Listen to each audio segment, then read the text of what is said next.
What's going on, ladies and gentlemen? Welcome back to another episode of Washed Up Wednesdays. Thank you for today night. I know it's kind of late. I know it's kind of, weird time to do the podcast, but we're going to get it done today. If you're new to the show, every single week we come on here and talk about the NFL, what the game results were like, what's going to happen. We're going to look at a lot of projection type of stuff.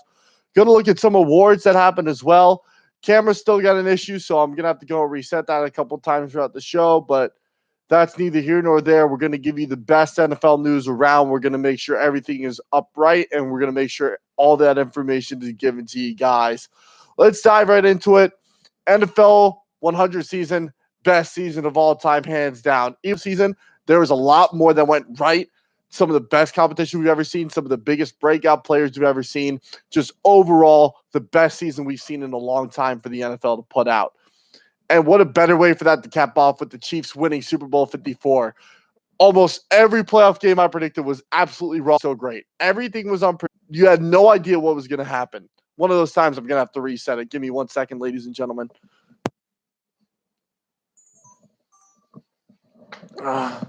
We are back, but getting right into that game, just absolutely incredible. Nothing like it that we've ever seen before. Chiefs down again by 10 points in the fourth quarter. They need to bring up something, and who else to call on but Patrick Mahomes to lead you back. Just absolutely dominates. That 49ers defense stifled him all day long. Emmanuel Mosley just sat in the wrong coverage on a crucial 3rd and 15. Mahomes, with pressure in his face, chucks it deep, hits Tyreek Hill on a 44-yard pass, puts him in great field position. They go and score a couple plays later. They pull out the Michigan Iron Bowl, 1945, do the little motion out, take it up a direct snap. What a play call that was to get the first down and then scoring on the next play. Then to come back, stop the 49ers passing game, which would again killing them all day, and then get the ball back, go back down and score on a little dump pass to Kelsey in the back of the end zone. And what a better way to cap it off with a couple of interceptions and batted passes to win the game. Jimmy G just needs to make 1 or 2 throws, and the 49ers might be in that game. That game is completely different if he hits that deep pass to Emmanuel Sanders.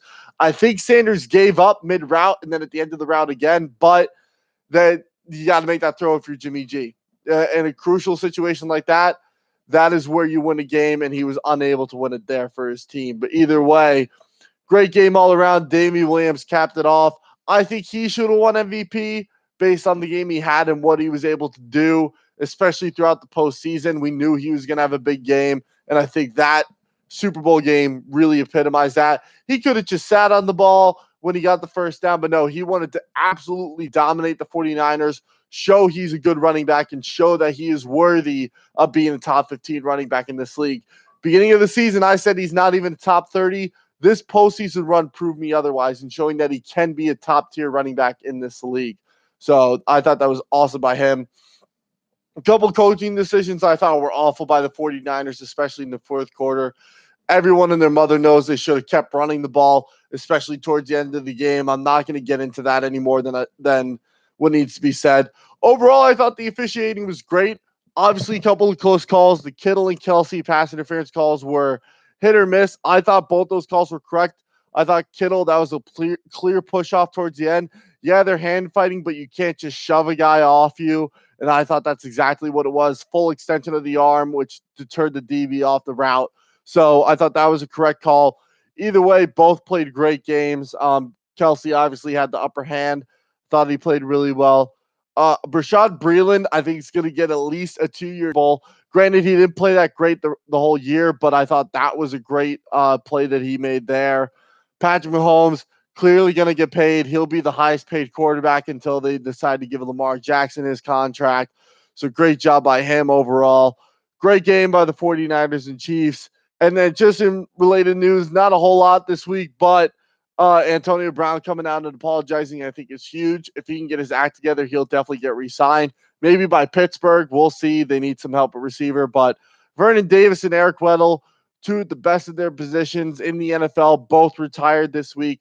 Congratulations going forward. Let's get down to the NFL awards. A lot of versus some of the awards, especially in my opinion. I can make a case for one that got the awards or didn't get the awards to get them. Let's just break it down to science. Um, Nick Bosa winning Defensive Rookie of the Year. I thought that's the right pick there. Had absolutely dominated. A lot of people boil it down to stats saying, oh, well, Max Crosby had more sacks. He had more tackles. He had more forced fumbles, more turnovers. He should have Barrett. All those TJ Watt, Chandler Jones all had more sacks, but he generated more pressures than anyone in the league. And that's very more pressures than anyone. So I think that rightfully so should give Nick Bosa the spotlight right. Gardner Minshew could have got it, but they give it to the guy that broke a record. Second rookie QB ever to have 3,000 yards passing and 500 rushing, threw for over 20 touchdowns, had a couple of turnovers, but his completion rate was 64%. That's in the top half of the league. He did a great job with absolutely no supporting cast around him. Larry Fitzgerald is getting towards the end of it. This offense could be something special going forward. I 100% agree with Kyler Murray getting that award right there. Defensive Player of the Year, Stephon Gilmore, close race.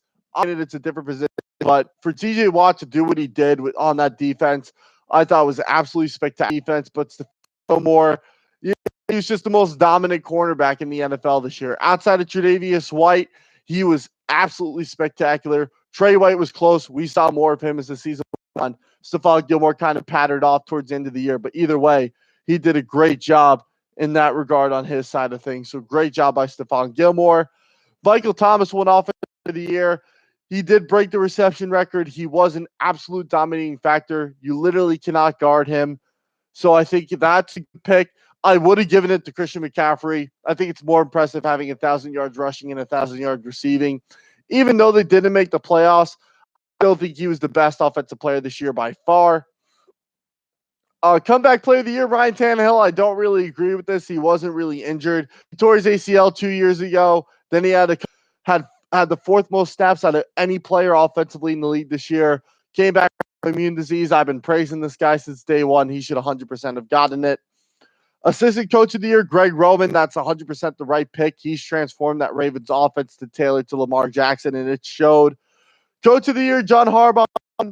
I think Matt LaFleur should have won it, had one less win with a lot less weapons, and he actually made it to the championship game in his first season coaching in the NFL. He definitely should. The AP released their all-pro teams a while back. Didn't go over them then, but we're going to go over them now.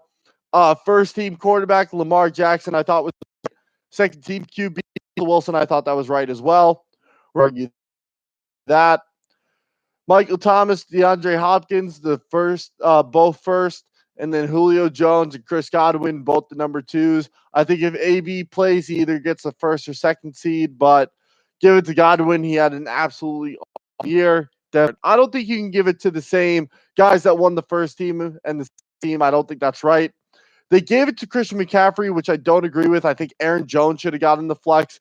And then Derrick Henry got the other flex. I think Austin Eckler should have gotten that as well, just based on what they did. I thought they did a good job. Got the left tackle spot. Stanley was first. Bakhtiari was second team. I thought that was correct. Quentin Nelson, first team left guard. Actually, no, he only allowed one. He allowed 8 pressure. Jason Kelce and Rodney Hudson winning the center awards. Again, can't argue that. Both played great. Zach Martin for the Cowboys. I think this should have been Brandon Brooks' award all the way. I don't think Zach Martin should have even gotten first or second team. Brandon Brooks was the best offensive lineman, period, this year. He should have won it. Marshall Yanda, second team awards, definitely should have gotten that. So good for them. Getting to edge defenders.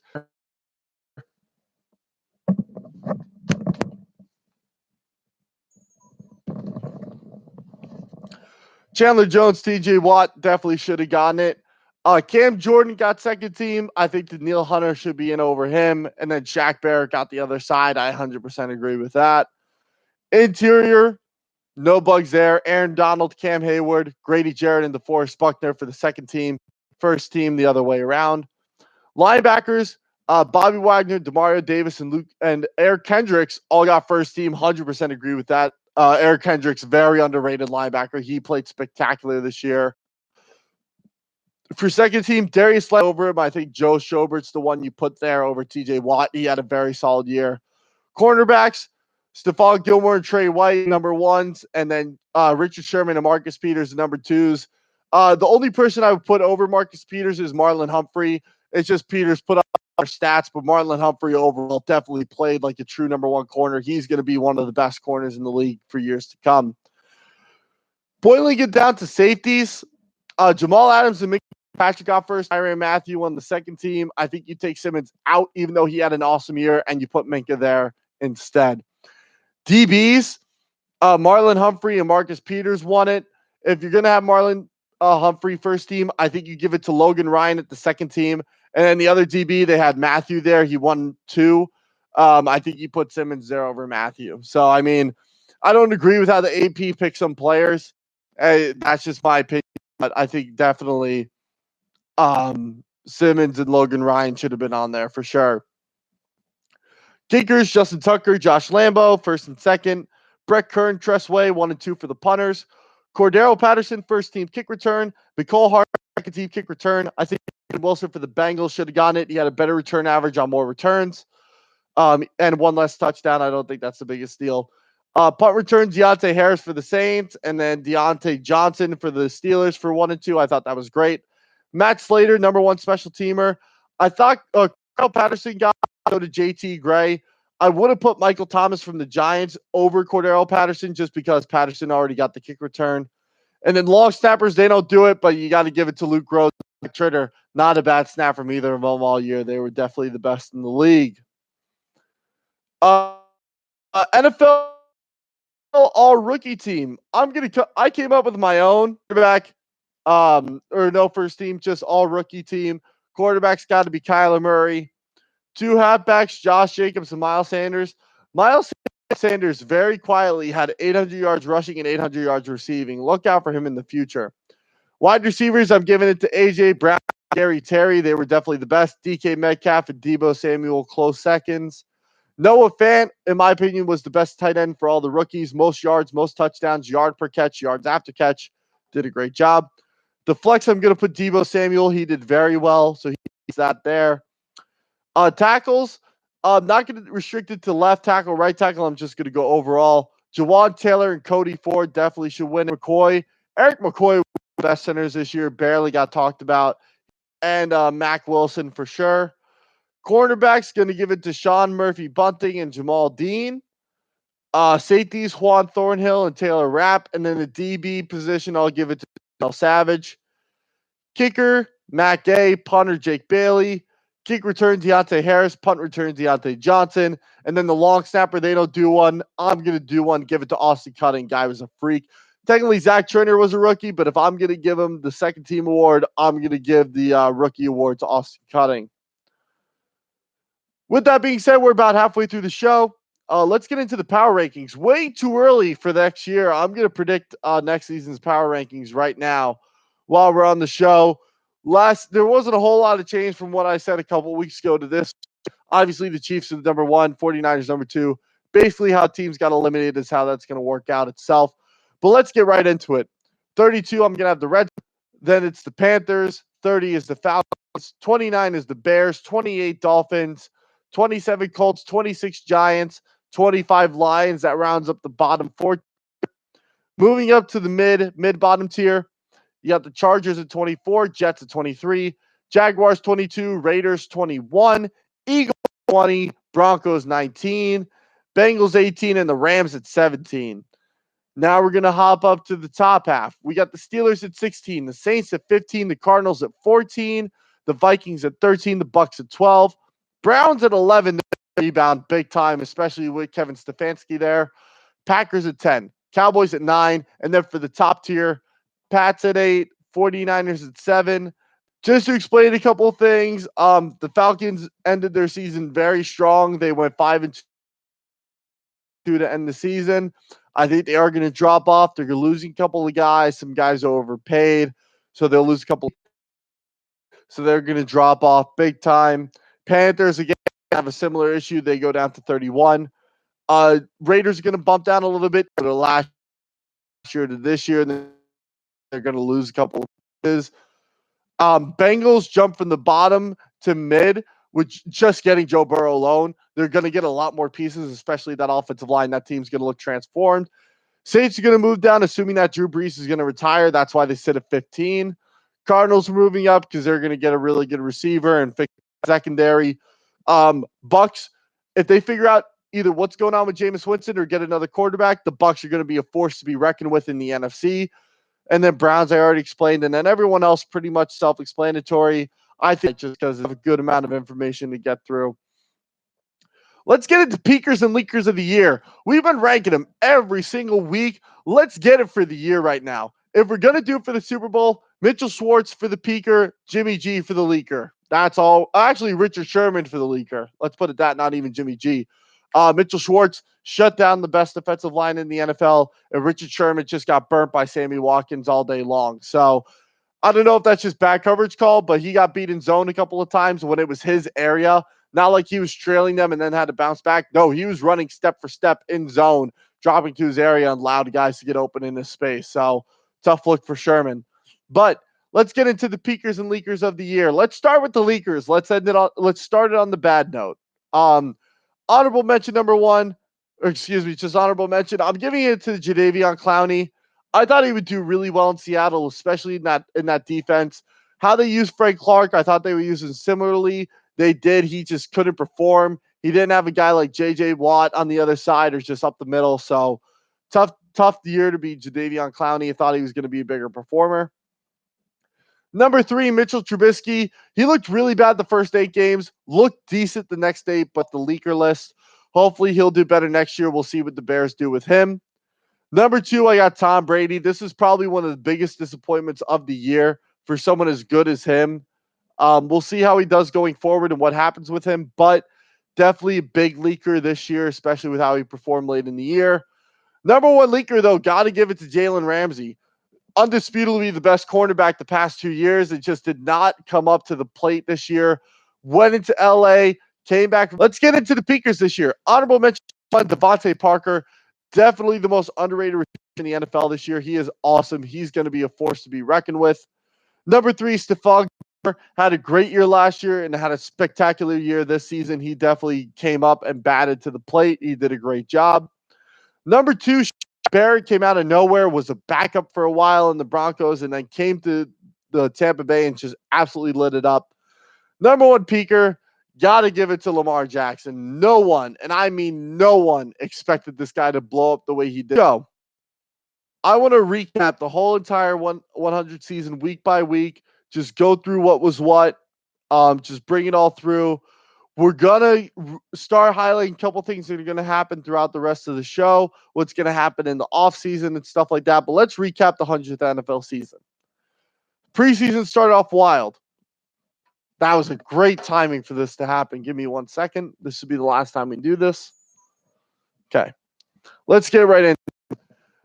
Bombshell to start the league. Andrew Luck retires. Week 3 of the preseason says he's done the Colts world and rocks the NFL world. AB leaves Oakland. Had a lot of things going on. Didn't really like it. Gets waived by Oakland and he's gone. Week 1 starts up. The hyped up Browns rolling strong. They get up early against the Titans. They look like the team to beat. Odell makes a couple plays. Jarvis Landry does some stuff. Nick Chubb looks dominant. And then it all goes kaput. They lose 43-13 to the Titans. Not the Ryan Tannehill Titans, the Marcus Mariota Titans. They lost by 30 in the first game of the year. Keep that in mind. Pats roll right through Pittsburgh. We're expecting the same things. And the Ravens put on a show against the Dolphins. We knew the Dolphins were going to be the worst team in the NFL this year, right? They were going to go 0-15, right? Patriots are going to go 16-0, right? Win the Super Bowl. We'll see how that plays out. Week 2, AB signs with New England. Oh, definitely Super Bowl champions now. New England's got 2 of the best receivers in the game, and they got Tom Brady. What more could you ask for? The Bears finally have as Eddie Pinheiro nails the game-winning field goal. Refs, this is where it starts with the refs, with the officiating. Can't fumble return for the touchdown. Gets called back. They said it was down, but it was really their ball. They lost that game because of that. I will say that. And Drew breaks his hand, basically broke a couple of fingers, and now the Saints are going to be at the bottom of the league. But like Pats, I guess. Kyle Allen shreds the Cardinals in his second start ever. New era in Carolina, and then Danny Dimes, his first start with the comeback win, a great touchdown run with 40 seconds left, goes for 5 total touchdowns. What an opening start for him. Week 4, the Steelers just gonna start momentum. Mason Rudolph looking like the future. Gardner Minshew mania is born. He starts ball out, and Christian McCaffrey, early MVP candidate, already posting multiple 100-yard rushing and 100-yard receiving games. Week 5 are the Colts, a Super Bowl team. They just beat the Chiefs, who were 4-0 in Arrowhead. Let's see what happens. The Chargers losing, couldn't score against the Packers defense. What's going on? Come on, Dak, get it together. Week 6, Kyle Allen keeps putting up good numbers. See the next Tom Brady, who knows? Awful officiating on Monday, Packers Lions. 2 bad hands to the face calls. Awful officiating continues to fester within the NFL. And are the Cowboys actually good? Lose to the Saints, 12-10. They start 3-0. Now they're 3-3. What's going to happen? Who knows? Week 7, Ryan Tannehill takes over the Titans. Bum quarterback from the Dolphins. What's he going to do? Who knows? Marcus Peters reborn with a big pick 6 against the Ravens. Needed a little change, against the Seahawks, not the Ravens. Needed a change. He comes to Baltimore. That change happens. And no one can slow the Saints and Teddy Bridgewater down. Breeze comes back week 8, and they start to take off and start playing better as the year goes on. Week 8, the 49ers looking like the real deal. They go and put up 53 against the Kyle Allen led Panthers. Hey, I thought he was the next Tom Brady. Guess not. Steelers rebound big time. Started 0-3. Now they're 4-4, figuring out all their pieces. They start to look together. And the Vikings quietly dominating as they sit at 6-2. Kirk Cousins looking like a real good quarterback. Let's see what goes on. Lamar Jackson, week 9, tough look. Let's get into it halfway through the year. Week 10, everyone finds out who Lamar Jackson is. And the 49ers lose their first game of the year in a thrilling matchup against the Seahawks. I said the Seahawks were the best team in the NFL at that point. Prove me wrong. They will. Week 11, Myles Garrett and Mason Rudolph go at it. Infamous helmet hit. I don't agree with anything that happened in that scenario, but it is what it is. It's the end. Played the Eagles, played absolutely terrible. Edelman had more touchdowns in that game than Brady did. Week 12, see what the Browns can do. The Ravens embarrassed the Rams. Really good. This is when Lamar Jackson solidifies himself as the MVP. And the Jets are a good team. Jets are starting to win games. How? They're awful on all cylinders, but I guess they're winning. So that's it. Week 13, Lamar Jackson finally takes over the MVP race. He's the clear one. Bengals finally win a game against the hapless Jets. And the Dolphins are starting to win games. They're on a solid 2-game win streak, about to be a third. Week 14, the Falcons showing up late, rebounding. They finish the season 5-2. This starts that. 49ers and Saints playing the best game all year, back and forth, offense all day. George Kittle with the monster play to end the game. And Drew Lock emerging as the new quarterback for the Broncos. Week 15, how about the Panthers playoff loss? Super Bowl team a year ago, playoff bust this year. Week 16, how about the Jets beating the Steelers, knocking them right out of the playoffs and solidifying themselves as a defensive force in the NFL? Eagles lock down the NFC East, beating the Cowboys in Dallas. And then how about Michael Thomas breaking the reception record? Good for him. Saints breaking records all around. Maybe they'll go win a Super Bowl, break another record there. Dolphins beat the Pats and dropped them to the 3rd seed in Week 17. Dolphins finish up the season strong after starting 0-9. They go 5-11 to finish out. Titans locked playoff berth, crushing the Texans. And the Seahawks and 49ers playing a last-second thriller. Dre Greenlaw with the best hit of the decade. Great job by Dre Greenlaw. Getting to the wild card, Titans beat the Pats. Brady looks lost. Texans win the crazy OT game. Deshaun Watson, absolute playmaker. And the Vikings beat the Saints on a night call that should have been called. Should have been Saints ball. They should have got another chance to come back, and then they win by 20 after being down by 24 in the first quarter. Enough to stop the Chiefs. It's another 10-point comeback win, and the 49ers stifle Aaron Rodgers and the Packers. Super three playoff games after being down by 10 plus. Patty Mahomes, the MVP, and he's going to get paid. Looking forward to going through the offseason with you guys. We're going to go through free agency, going to do mock drafts, biggest need for each team, way too early projections, just like the power rankings we did tonight. Go through some rule changes that are going to happen, talk about pro days, the combine, and obviously the draft and leading up to the season. That's 30 minutes. Thank you so much for tuning in. Look forward to seeing you guys on Wednesday. We'll go through a couple of those things. My first mock draft is going to come out, so be on lookout for that. Thank you guys so much for tuning in. This has been